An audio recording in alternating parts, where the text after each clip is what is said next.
Welcome back to my channel. मैं प्रिया आप सबका स्वागत करती हूँ अपने चैनल पर। अगर आप सब नए हैं तो thank you for being the part of my family.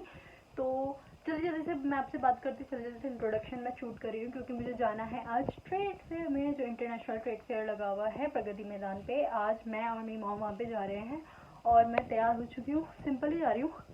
ये स्वेटर पहन रखी है, ये स्पोर्ट्स की, नीचे डेनिम पहनी है और नीचे ब्लैक शूज़ पहनूंगी। मैं अगर टाइम मिला तो लिफ्ट में आपको अपना OOTD दिखा दूंगी, पर अगर नहीं मिला तो आते टाइम तो definitely I will show you मैंने क्या पहना है। तो बिना किसी बकवास के फटाफट तैयार होते हैं। मुझे हेयर स्टाइल थोड़ी चेंज करनी है और मे बी मैं काजल रिमूव कर लूँ क्योंकि मेरा फैल जाता है। आई डोंट नो क्या करने वाली हूँ, बट फटाफट से थोड़ा सा लुक को ठीक करके चलते हैं ट्रेड फेयर में। Let's go. तो जाते टाइम हमने ली थी ऊबर लेने का कारण ये था, हम पहले मेट्रो से कभी नहीं गए प्रगति मैदान और हमें पता नहीं है क्या रूट है, हम खोना चाहे और ज़्यादा टाइम नहीं लगे, इसीलिए हमने ऊबर ली। और वैसे भी आज संडे है तो ऑलरेडी बहुत ज़्यादा भीड़ होगी वहाँ पर भी और मेट्रो में भी, तो हमने सोचा वहाँ पे तो धक्के खाने ही है, क्यों ना ऊबर से जाया जाए। सो वी चूज़ ऊबर और हमने गेट नंबर 5A से देन एंट्री की। और आप बाहर ही देख लो, अभी भी स्टिल हम 2 बजे गए थे और इतनी भीड़ हो रही है, लोग आए जा रहे थे, रुकने का नाम नहीं था। बाहर भी भीड़ थी और अंदर आप जब घुसेंगे तो देखेंगे कि अंदर कितनी भीड़ है, मतलब आपको चलने की ज़रूरत नहीं है, लोग धक्का मार मार के आपको आगे ले जाएंगे, इतनी भीड़ हो रही थी वहाँ पे। पर कोई नहीं, थोड़ा बहुत तो चलता है। हम जाते के साथ हमने सबसे पहले किया खाना, क्योंकि खाने के स्टॉल्स बाहर लगे थे और अंदर घूमते हुए हमें भूख लगे ना, वैसे तो अंदर होगा कुछ ना कुछ, इसलिए हमने पहले खाना खा लिया था थोड़ा बहुत।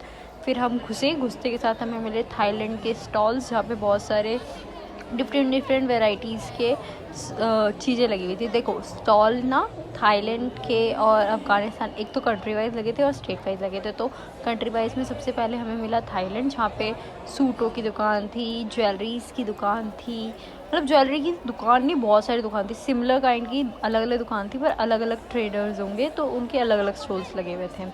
और वहाँ पे नकली प्लांट्स है और ज्वेलरी सी, कुछ भी लगा लो आप, गले का लगा लो, हैवी से हैवी, लाइट से लाइट, हर काइंड की आपको वहाँ पे ज्वेलरी मिल ही रही थी।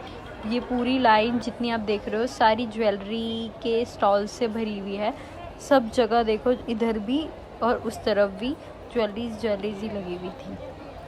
एक दो दुकानों को चेक करने के बाद हम आगे बढ़े। जो हमें पसंद आ रहा था वो हमने परचेज़ किया, और हमने क्या परचेज़ किया ये देखने के लिए आपको मेरी नेक्स्ट वीडियो का इंतज़ार करना पड़ेगा, जो इस वीडियो के बाद डलेगी। बहुत सारी ज्वेलरीज थी पर हमने ज्वेलरीज में से कुछ नहीं लिया, पहले बता देती हूँ, स्पॉइलर है ये दूसरी वीडियो के लिए। बट हाँ, हमने ज्वेलरीज में से कुछ नहीं लिया। ज्वेलरीज बहुत अच्छी थी पर मुझे ऐसा लगा ये ज्वेलरीज तो हमें सरोजनी नगर और वैसे भी मिल जाएगी काफ़ी जगह, तो हमने ज्वेलरीज में कुछ यूनिक स्टाइल नहीं देखा, बट वहाँ पे बहुत सारी थी, आप जाएँ तो देख सकते हैं। और ये देख रहे हो crowd, this is the population of Delhi. ये है, मुझे लग रहा है पूरा दिल्ली ही इधर आ गया था क्योंकि जाने की जगह नहीं थी, फिर भी मैंने आप लोगों के लिए शूट किया है। यहाँ पे अचार सब बेच रहे थे वो सब।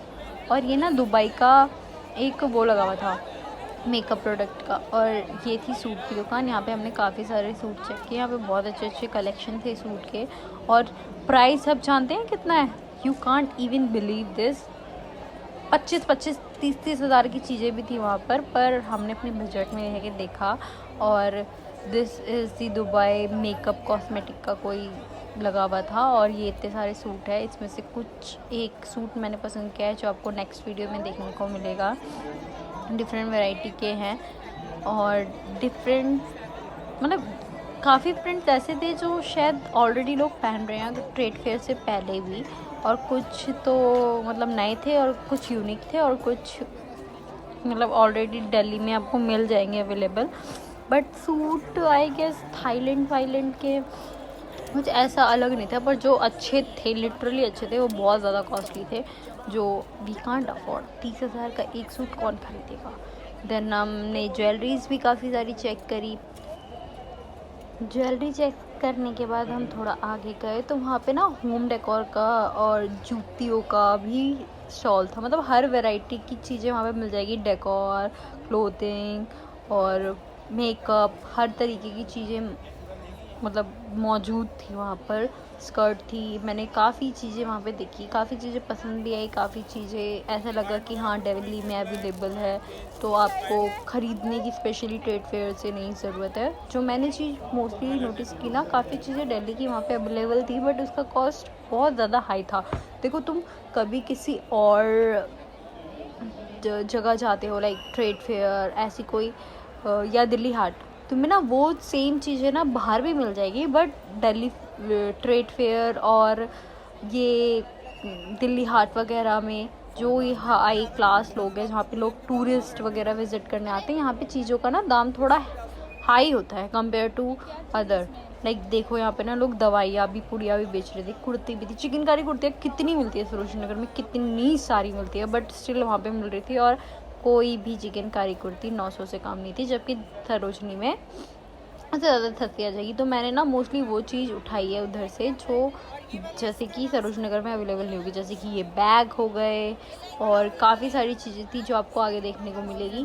फ़िलहाल बैग्स हो गए, और ये ना आपने टीवी में इनकी ऐड देखी होगी, ये आदिवासी होते हैं जो तेल वेल बेचते हैं, इनके बाल लंबे लंबे थे, तो वहाँ उनमें से एक लेडीज़ आई हुई थी जो ये सेल कर रही थी, और हर तरीके के ऑयल थे उसके पास, लाइक डैंड्रफ के लिए, लंबे बाल के लिए, बाल झड़ रहे हैं उसके लिए। और हमने कुछ ज्वेलरी भी देखी और मेरी मम्मी को ये पसंद आई थी, बट इसमें ना स्टोन वगैरह निकले हुए थे, तो अगर आप कुछ चीज़ कहीं से ख़रीदते हैं, चाहे वो कैसी भी दुकान हो, तो एक बार आपको चेक कर लेना चाहिए प्रोडक्ट को कि वो कैसा है। तो मेरी मम्मी चेक कर रही थी, पर इसमें से एक स्टोन निकल रखा था, तो हमने वो ख़रीदा नहीं, और जो बाकी चीज़ें आंटी के पास थी वो हमें पसंद नहीं आई। ऐसा लगा कि हाँ ये तो हम सरोजनी नगर या कहीं और शॉप में दिल्ली में अवेलेबल है, सरोजनी नगर कुछ ज़्यादा ही बोल रही हूँ मैं। फिर हमने ये दुकान पे गए, इस दुकान से मैंने मम्मा के लिए एक सूट ख़रीदा, वुलन सूट, जिसकी वीडियो आने वाली है गाइस, आने वाली है, मैं बार बार याद दिला रही हूँ, वीडियो आने वाली है ट्रेड फेयर की, तो आपको जल्दी दिख जाएगी। उसके बाद थोड़ा सा रुक के हमने खाई भेल, वहाँ पे बीच में ना एक भेल का स्टॉल था, वहाँ पे भेल लगी हुई थी, तो मम्मी और मैंने थोड़ा थोड़ा खा लिया। बीच बीच में ना भूख लग रही थी, क्योंकि वैसे तो हमने राजमा चावल खा ही लिए थे, पर फिर भी थोड़ी थोड़ी भूख लग रही थी। और ये ना हाथ से बने हुए मैट थे जो डिफरेंट वैरायटी के, ये भी थोड़े कॉस्टली थे, बट अगर आप बार्गेन करो ना तो बार्गेन हो जाएंगी कुछ चीज़ें तो नहीं होगी। अब 30,000 में तुम क्या बार्गेन कराओगे, 1,000 में तो वो देगा नहीं, और 30,000 का हम खरीद नहीं सकते। तो इसीलिए वो जो सस्ती चीज़ें थी वो थोड़ी थोड़ी कुछ लोग सस्ते में भी दे रहे थे, लाइक 1000 में भी मिल जा रही थी, जो मेरे ख्याल से मिनिमम प्राइस था ना चीज़ को ख़रीदने का। देखो होम डेकोर था, आई गेस 200 से स्टार्ट हो गए थे, ज्वेलरीज भी 200 से स्टार्ट हो गई थी, बट जो क्लोथिंग था ना वो 500 से डाउन कोई भी चीज़ नहीं थी, और 500 से अप में ही थी। 500 में शायद मैंने बहुत कम बोल दिया, सबसे ज़्यादा हाँ था 500 तक थे चीज़ें, कुछ मतलब स्टॉल हो गए, दुपट्टे वगैरह हो गए, 500 के अंदर थे, पर मोस्टली चीज़ें 500 से अबव भी थी। मैंने जितने भी सूट देखे ना, कोई भी मुझे 1000 से नीचे का नहीं पड़ा, सारे के सारे हैवी है और सारे हाई रेट है। तो अगर आपको कुछ चीज़ यूनिक लगती है, तुम्हें लगता है कि बाहर आपको नहीं मिलेगी, तो गो परचेजेस, वरना मुझे नहीं लगता ट्रेड फेयर से अब तो कुछ जाना चाहिए, देखना चाहिए, एक्सप्लोर करो, जानो कि कहाँ पे क्या क्या मिलता है, कैसे कैसे मिलता है। कुछ यूनिक है जो तुम्हें पसंद आ रहा है तो ख़रीदो, और अगर नहीं पसंद है तो मत खरीदो, घूम कर आ जाओ, इट्स ओके। दिल्ली में ज़्यादातर लोग घूमने जाते हैं, ख़रीदने बहुत ही कम जाते हैं, बहुत ही ज़्यादा कम। पर हाँ, दूसरे कल्चर्स और दूसरों के होम डेकोर, क्लोथिंग, ये सब अलग अलग वैरायटी का देखने में बहुत अच्छा लगता है। तो you have to must try चीज़ें, शहद, केसर, हनी, अलग अलग जगहों का अच्छा है, बट देखो कि वो वर्थ इट है जो चीज़ हम खरीद रहे हैं ट्रेड फेयर के हिसाब से। आप उसका डबल प्राइस दे रहे हो, पर क्या वो प्राइस वैल्यूएबल है? यहाँ पे ना इन्वेस्टमेंट का भी था, ये बिहार का स्टॉल आना स्टार्ट हो गया। यहाँ पे ना बिहार में किसी को इन्वेस्टमेंट करनी है प्रॉपर्टी वगैरह, उसके भी स्टॉल लगे हुए थे, बिहार है तैयार समथिंग करके हैशटैग्स बने हुए थे उस पर। इसके बाद आगे हम गए तो हमें मिला उत्तर प्रदेश की एंट्री होने वाली है, this is the Uttar Pradesh, and Uttar Pradesh की आबादी ये देखिए गाइस।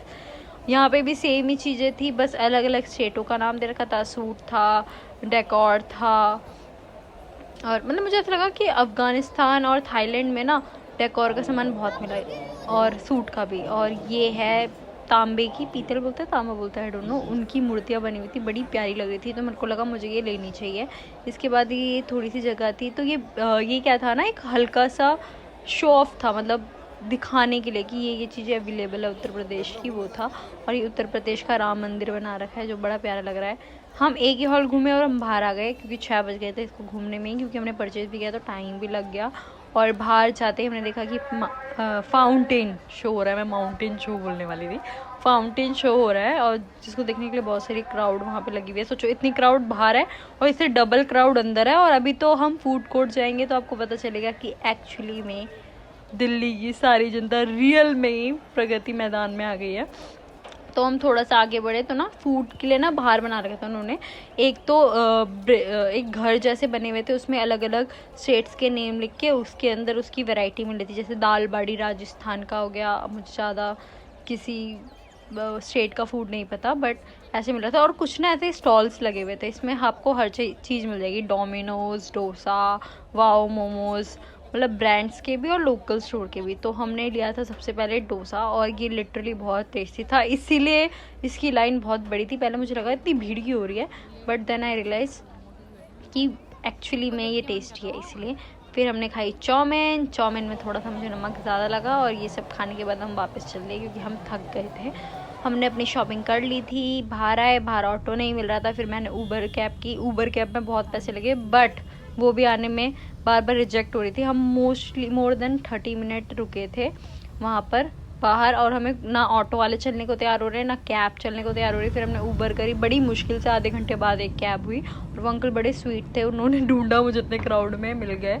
और मेरे ख्याल से वो भी परेशान हो गए थे क्योंकि वहाँ पे बहुत ट्रैफिक हो गया था लोगों की वजह से, रास्ते गाड़ियाँ दिक्कत कर रही थी। And we are back, this is my OOTD, जैसे मैंने आपको प्रॉमिस किया था। Thank you for watching.